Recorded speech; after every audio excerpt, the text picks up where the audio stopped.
আসসালামু আলাইকুম। আপনারা সবাই কেমন আছেন? আলহামদুলিল্লাহ আপনাদের দোয়ায় আমিও খুব ভালো আছি। তো রাতে সারারাত না ঘুমিয়ে ভোরে আব্দুল্লাহর আব্বুকে গাছের পাটা মেহেদি দিয়ে দিয়েছি। আর আমি এমনি মেহেদি দিয়েছিলাম। তো সকালে আর না ঘুমিয়েই তাড়াহুড়া করে আব্দুল্লাহর আব্বু আর আব্দুল্লাহ গোসল করে নামাজ পড়তে চলে গেল। তো এইবার ১ম আব্দুল্লাহ ওর বাবার সাথে ঈদের নামাজ পড়তে গেছে। অনেক মজা লেগেছে। ওরা চলে যাওয়ার পরে আমি সেমাই রান্না করার জন্য অনেক বেশি পরিমাণে দুধ সব জাল দিয়ে নিচ্ছিলাম। আমি ফুল ভিডিওগুলো রান্নার কোনো করতেই পারিনি। আমার ছেলে সব বাচ্চা-কাচ্চাদের সাথে আনন্দ করতেছিল। ও যে দোকান থেকে ওগুলো সব কিনে আনছে আর ওর সব বড় ভাইয়েরাও ওকে ঈদ বোনাস দিতে চলে এসেছে। ওদের সাথে আনন্দ করতেছিল, মজা করতেছিল। তো এগুলো দেখতে, দেখতেই সেদিন আমার ঈদের সারাদিন কেটে গেছে। যেহেতু আমি সারারাত ঘুমাইছিলাম না, আমরা সব ননদের আর জায়েরা সারারাত ভরে থেকে আড্ডা মেরেছি।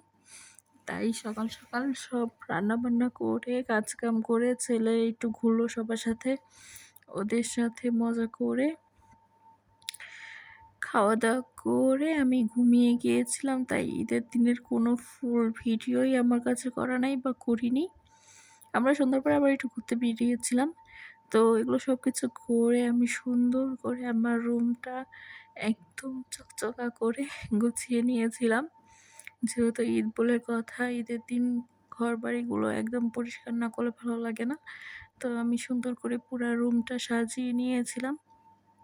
মাশাআল্লাহ দেখতে অনেক সুন্দর লাগছিল।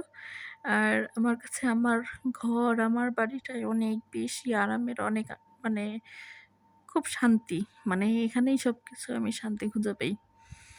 তো সবকিছু ঘরবাড়ি গুছিয়ে তারপরে আমি আমার ছেলে মিলে একটা লম্বা ঘুম দিয়েছিলাম। তো বিকালবেলা তারপরে ঘুম থেকে উঠছি।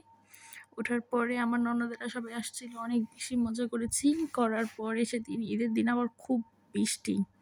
বৃষ্টির জন্য আমরা ঠিকভাবে সন্ধ্যার পরে বের হতে পারিনি। আমরা প্রায় রাত ১০ টার দিকে তারপরে সবাই মিলে আমরা আমাদের বড় ননদের বাসায় গিয়েছিলাম।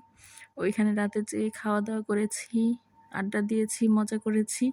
ওগুলোর কোনো ভিডিও নাই। কিন্তু আমরা রাতে সব বাইরে গিয়েছিলাম। আমার ননদের মেয়ে, আমার ছেলে রাস্তায় ঘোরাঘুরি করতেছিল।